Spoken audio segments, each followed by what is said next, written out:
আমি প্রথমে দু একটি এরকম আবৃত্তি শোনাবো যেখানে কবিতাগুলো খুব সোজা সরল, সে কবিতা যে কেউ পড়লেই বুঝতে পারেন, আর আবৃত্তি শুনেও তাদের বুঝতে কোনো অসুবিধা হবে না। তারপরে যদি আরো পারি তখন অন্য জিনিসের কথা বলবো বা অন্য কিছুর কথা বলবো। আমি প্রথমে যে আবৃত্তিটি শোনাবো সেটি আসলে দুটো কবিতা একসঙ্গে। এই দুটো কবিতাই লিখেছেন দেবদাস আচার্য। একটি কবিতার নাম হচ্ছে অনুভব, অন্য কবিতাটা প্রতীক্ষা। এই দুটো মিলেই আমার প্রথম আবৃত্তিটা। সকালবেলায় সবকিছুই অল্প অল্প করে ছড়িয়ে পড়ে চারিদিকে। ছুতোর কাকা র্যাদা বাটালিয়ার তুরপুর নিয়ে বেরিয়ে পড়েন কাজে। করমালি চাচার হাতে কলম দড়ি। মাধব জেঠু দুটো বলদ আর বিঁধে নিয়েছেন সঙ্গে। আমার বাবাও সাইকেলে চাপেন। মাও আমি বাবার যাওয়া দেখি। বাবা ধুলো মাটির পথে একসময় মিলিয়ে যান। সারা দুপুর প্রখর রোদ্দুরের মধ্যে মা সংসারের কাজ করেন, আর বিড়বিড় করে মাঝে মাঝে বলেন, তুই জানিস খোকা, হাটে ছায়া আছে তো, হাটে ছায়া আছে তো। সন্ধে আমি আর মা লণ্ঠন হাতে দাঁড়িয়ে থাকি পথের বাঁকে। এখন ঘরে আসার সময়। এখন সমস্ত বাইরের ছড়ানো জগৎ যেন গুটিয়ে আসে ঘরের দিকে। মা এবং আমি লণ্ঠন হাতে দাঁড়িয়ে থাকি বাবার প্রতীক্ষায়।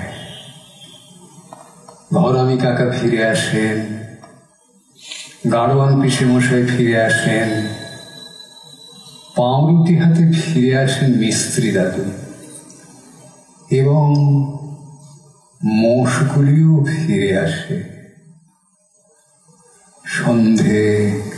সন্ধের ভিতরে ডুবতে থাকে। শোনা যায় দরগাতলার সান্ধ্য আজান। একসময় একটা বোঝা পিছে নিয়ে বাবার ফিরে আসা বোঝা যায়। মা তৎক্ষণাৎ বলেন, ওই তো উনি আসছেন, দেখ ওই তো উনি। এই দুটো মিলে আমার প্রথম আবৃত্তিটি হল। পরের যে আবৃত্তি শোনাবো সেটা আপনাদের খুবই চেনা কবিতা, আমরা সবাই ছেলেবেলায় পড়েছি, বোঝার কোনো অসুবিধে নেই। সহজ পাঠের কবিতা রবীন্দ্রনাথের।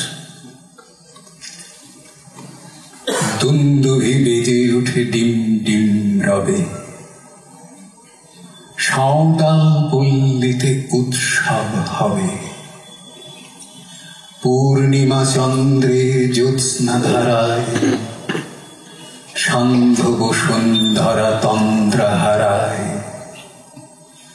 তাল গাছে পল্লব চয়, চঞ্চল হিল্লোলে কল্লোলময়। আম্রের মঞ্জুরি গন্ধ বিরায়, চম্পার সৌরভ শূন্যে মিলায়। দান করে কুসুমিত কিংসুক বন, সাঁওতাল কন্যার কর্ণভূষণ। অতি দূর প্রান্তরে শৈল চূড়ায়, মেঘেরা চিনাংশুক পতাকা উড়ায়। ওই শুনি পথে পথে হই হই ডাক, বংশীর সুরে তালে বাজে ঢোল ঢাক। নন্দিত কণ্ঠের হাস্যের রোল, অম্বর তলে দিল উল্লাস দোল। ধীরে ধীরে সর্বরে হয় অবসান, উঠিল বিহঙ্গের প্রত্যুষ গান। বনচূড়া রঞ্জিল স্বর্ণ লেখায়, পূর্ব দিগন্তের প্রান্ত রেখায়। এটা হলো আমার দ্বিতীয় আবৃত্তি। তৃতীয় আবৃত্তিটি কবি ব্রত চক্রবর্তীর একটি ছোট কবিতা। বোঝার কোনো অসুবিধা এখানে হবে বলে মনে হয় না। এই যে শিল্প যাপন, এই একটা যাত্রাপথ, এই জার্নিটা সম্বন্ধে আমি অন্তত সেইটা ভেবে এই কবিতা আবৃত্তি করেছি। কবিতার নাম হলো এভাবেই যাচ্ছি, ব্রত চক্রবর্তীর লেখা। পাথর সরিয়ে দিলে স্রোত, তারপরে আবার পাথর সরালে আবার স্রোত, এভাবেই যাওয়া। কখনো এক টানা অনেকটা পাথর, ধৈর্যের চরম পরীক্ষা সেসব দিন।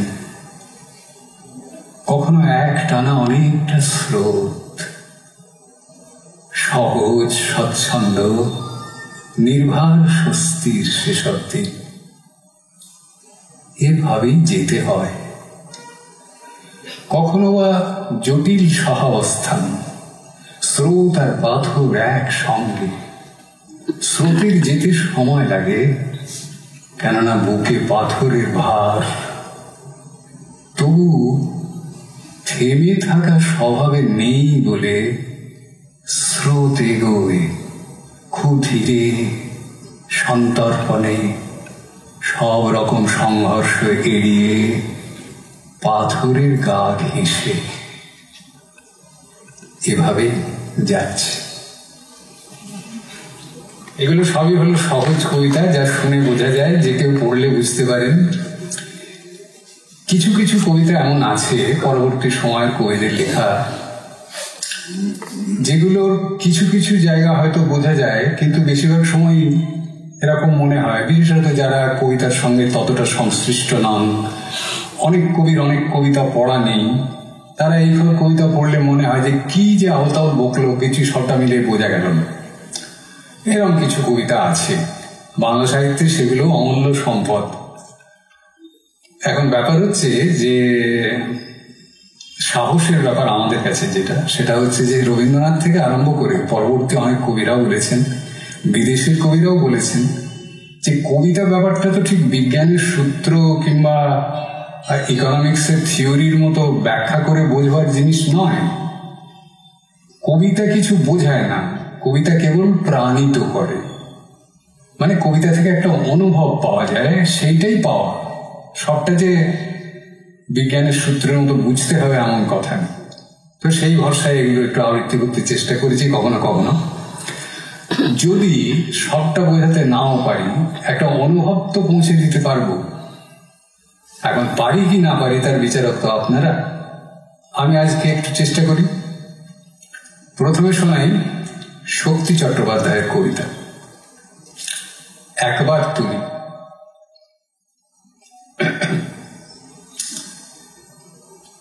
একবার তুমি ভালোবাসতে চেষ্টা করো, দেখবে নদীর ভিতরে মাছের বুক থেকে পাথর ঝরে পড়ছে।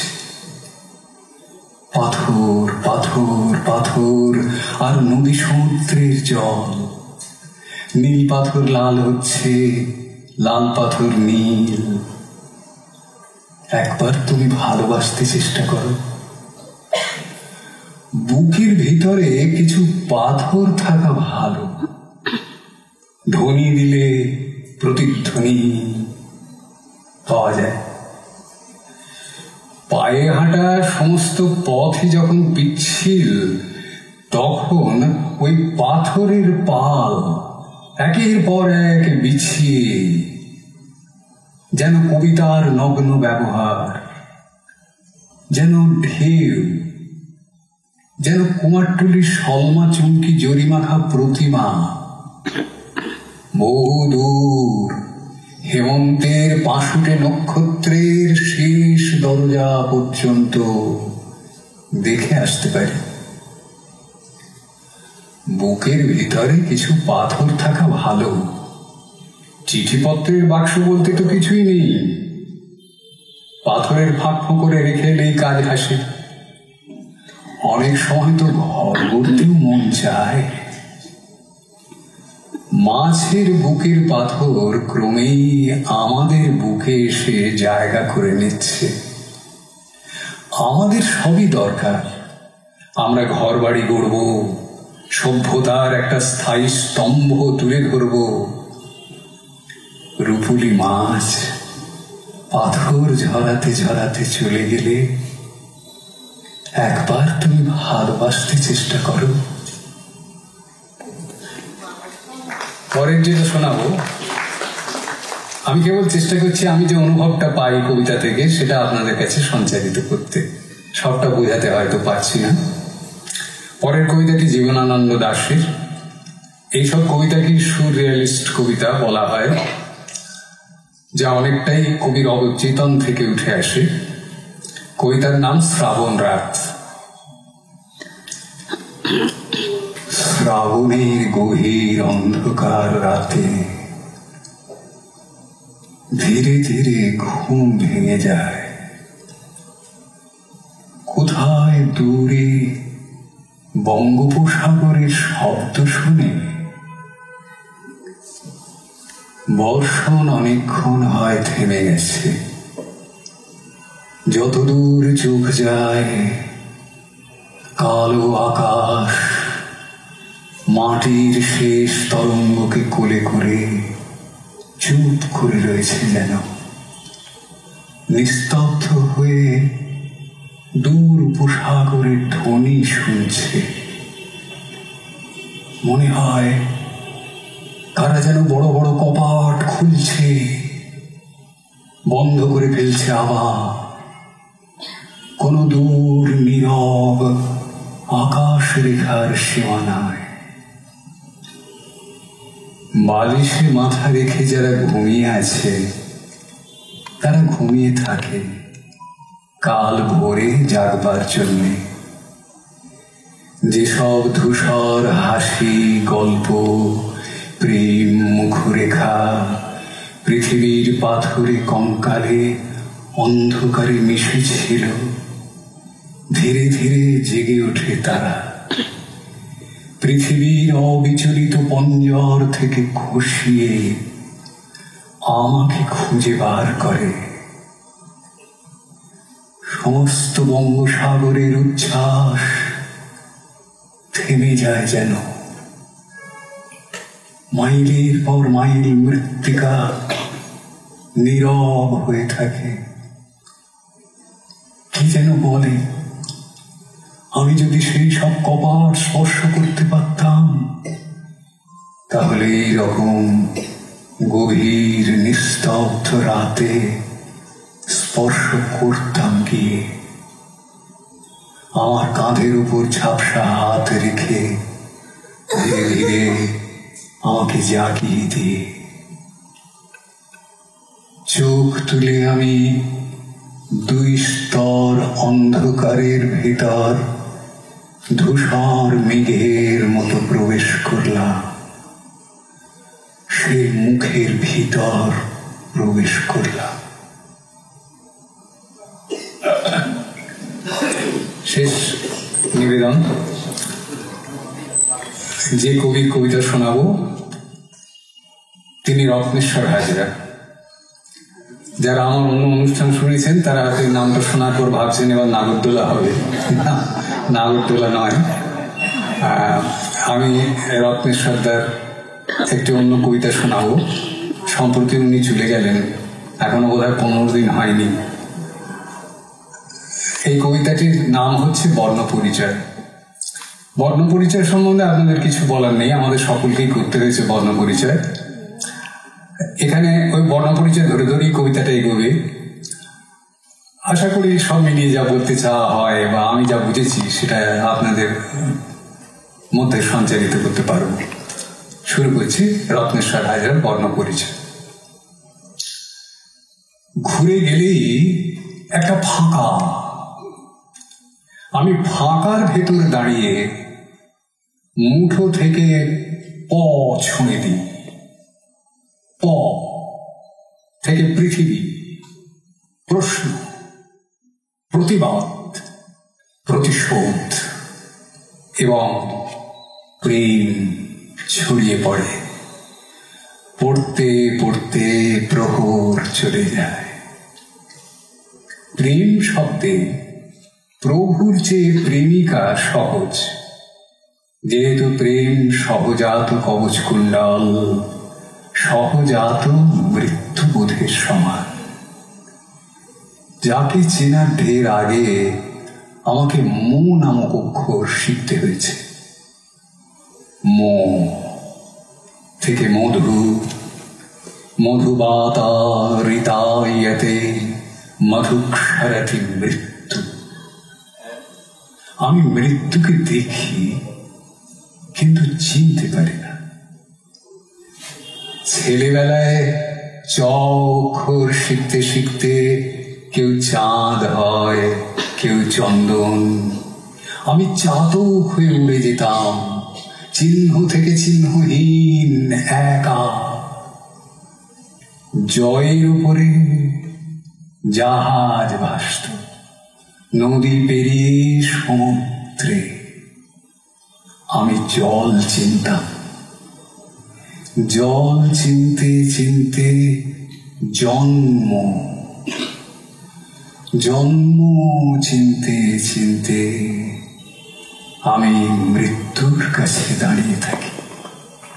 দাঁড়িয়ে দাঁড়িয়ে বিন্দুর মতো চিহ্ন থেকে চিহ্নহীন।